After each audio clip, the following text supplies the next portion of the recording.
ایک دفعہ حضور نے ایک آدمی سے وعدہ کیا، آپ اس کے انتظار میں 3 دن کھڑے رہے، وضاحت سے بتائیے کہ اگر آج بھی ایسا ہو تو ہمیں بھی ایسا کرنا چاہیے۔ یہ روایت جو ہے یہ میں نے بہت کتابوں میں پڑھی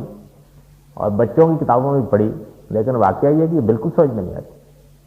اس کی وجہ یہ ہے کہ 3 دن تک نبی صلی اللہ علیہ وسلم کھڑے رہے، نماز نہیں پڑھی آپ نے، صحابہ کرام کو بھی کوئی تردد نہیں ہوا، نبی صلی اللہ علیہ وسلم کوئی نامعلوم ہستی تو نہیں ہے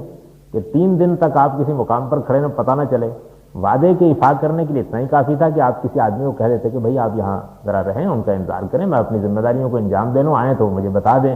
یہ کیا واقعہ ہے، کیا شکل اختیار کر گیا ہے، بڑی عقیدت کے ساتھ بیان ہوتا ہے، لیکن واقعہ یہ کہ اپنے اندر عقلی لحاظ سے بڑے سوالات رکھتا ہے۔ یعنی کسی طریقے سے اگر آپ کو باور آتا تو مجھے بتائیے، 3 دن معمولی مدت نہیں ہوتی، رات گزر گئی، دن گزر گیا، ایک مقام پر حضور صلی اللہ علیہ وسلم کھڑے ہیں، کیا وہیں سارے صحابہ آ گئے، تمام معاملات وہیں انجام پانے شروع ہو گئے، سلطنت ریاست ساری کی ساری وہیں منتقل ہو گئی، گربائی سرمائی دارالحکومت کی طرح کا معاملہ اختیار، کیا چیز ہے یہ، کس طریقے سے یہ ممکن ہے، اور یہ کس اخلاقیات کی تعلیم ہے؟ آدمی کو اگر وعدہ کیا ہے تو اس وعدے کی ایک معقول مدت ہوتی ہے، ہر آدمی جانتا ہے، اس کے بعد بھی اقدام کیا جا سکتا ہے۔ میں یہ سمجھتا ہوں کہ واقعہ غلط طریقے سے بیان ہوا ہے۔ واقعے کی جو اصل حقیقت غالباً ہوگی اور بعض روایات سے معلوم بھی ہوتی ہے، وہ یہ ہے کہ نبی صلی اللہ علیہ وسلم نے کسی مقام پر پڑاؤ ڈالا ہوا تھا،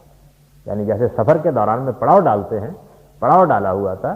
وہاں کسی آدمی کے ساتھ آپ نے کوئی وعدہ کیا تو آپ 3 دن تک پڑاؤ ڈالے رہے وہاں پہ اس کے وعدے کے انتظار میں۔ یہ ایک معقول بات سمجھ میں آتی،